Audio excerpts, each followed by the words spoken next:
बंधाकोबी तो आपण मैंने विभिन्न प्रकार रेसिपी बनाऊे। आज चलतु बंधाकोबी गोटे हेल्दी आउ टेस्टी पिठा बनैबा। नमस्कार, मु रश्मि रश्मि यूट्यूब रे आपण समस्त को स्वागत। आशा करुच्ची आपण मानकु आज बंधाकोबी पिठार रेसिपी निश्चय पसंद आसिबो। वीडियो को संपूर्ण देखिबापे अनुरोध। एबे चलतु स्टार्ट करिबा आज रेसिपी। बंधाकोबी ये पिठा बनैबा मुझे गोटे बड़ साइज बंधाकोबी नहीं जाइली। आमको एते बड़ बंधाकोबी दरकार नहीं, से बंधाकोबी को आम प्रथम 2 फाड़ करनबा। आज रेसिपी मते फाड़े बंधाकोबी ही दरकार। तो ये बंधाकोबी को टिके बड़ बड़ खंडरे आम काटि नबा। तो ये देखिपे मु सब बंधाकोबी को बड़ बड़ खंडर एमती काटि नहीं। बंधाकोबी को एमती काटि सारापर गोटे बड़ जगार को देदेबा। पाखापाखि थरे रु 2 थर भाया भलसे आपको आम धोई नबा। तो ये मु बंधाकोबी को भलसे काटि नहीं। एबे बंधाकोबी को भलसे मु थरे रु 2 थर भाया धोई नहीं। बंधाकोबी को धोईकिना गोटे जगार रखी नहीं। एपटे गोटे चपर नहीं जाइए। चपर साहाय्य बंधाकोबी को आम भलसे टिके चप करनबा। बंधाकोबी को एटी आम भलसे चप कर सारापर एटी गोटे बड़ जगह नहीं जावा। एबे बंधाकोबी सबको यही जगार रखी नबा। तो ये आम बंधाकोबी को एमती चपर साहाय्य चप कर नहीं। जदि आपण मैंने चाहिए छुरी साहाय्य पूरा छोट छोट पतला पतला कर काटि नहीं पारे। तो ये आपको आम साइड रखी नबा। एपटे देखिपे अल्प अरुआ चाउल पाखापाखि गोटे कप हम अरुआ चाउल। ये अरुआ चाउल को मु 3 रु 4 घंटा आगु भलसे बतुरेकिना रखी। चाउल को पाखापाखि 2-3 थर भाया भलसे धोई सारापर आपको 2-3 घंटा हम मु बतुरेकिना रखी। एबे अरुआ चाउल को आम गोटे ग्राइंडर जार रे देदेबा। ग्राइंडर जार रे अरुआ चाउल को दे सारापर एबे आम से दबा पाखापाखि 5 रु 7 कला भाया रसुण 2-3टा कंचा लंका आपण मैंने आपणकर पसंद अनुसार कम अधिक कर दे पारिबे। एबे से गोटे चमच जीरा खंडे देदेबा अदा अल्प टिके पानी दे या पूरा चिकन करी आम बाटी आनिबा। बैटर को मन रखिथिबे पूरा चिकन करी बाटिबे। तो ये देखिपे बैटर को मु पूरा भलसे चिकन करी बाटी नहीं। तो ये देखिकिना जानीपे यहाँ पूरा चिकन होकिना बटाई। तो ये चलतु काटि रखि बंधाकोबी ये बैटर को आड करदबा।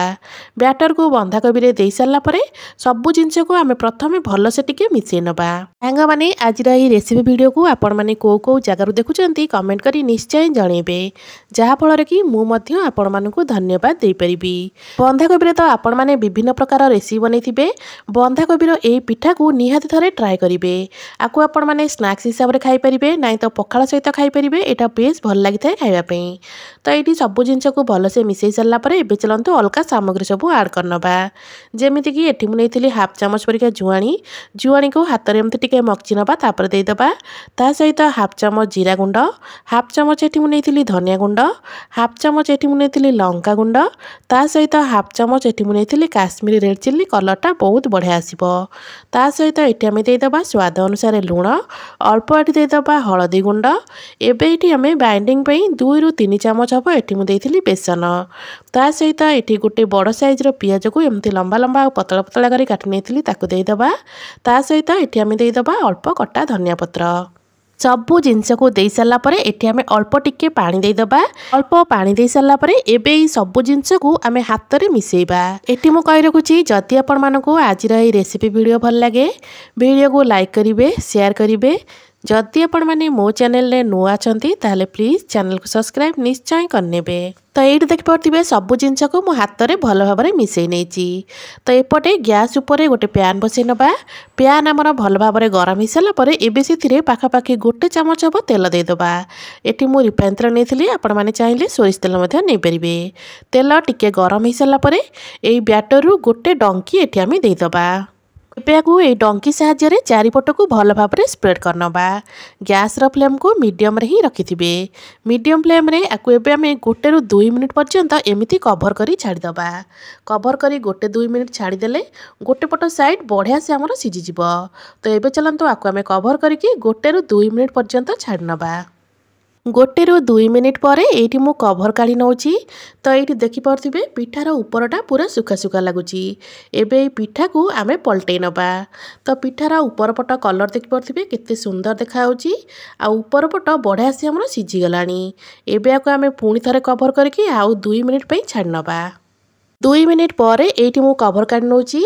तो देखिपे पिठार दुई पट साइड आमर बढ़िया से सीझीगला। कलर भी देखिपे केते सुंदर आसी। पिठा देखापी जी सुंदर लगुच ना ये पिठा खावाई से सुआदिया लगी था। आमर रेडी हो गला। एवं पिठा को गोटे प्लेट को काढ़ी नवा। सेम प्रोसेस रे आम सबुजाक पिठा बन नवा। एवं पैन रे आउ गोटे चामच तेल दे दूची। आपण मैंने चाहिए ये अल्प सोरिष हो कि अल्प कला जीरा दे पारे। तो ये मुझे अल्प कला जीरा देती। तापर गोटे डंकी आम ये बैटर को देदेबा। डंकी साहाय्य बैटर को चारिपट को भल भाव में स्प्रेड करनबा।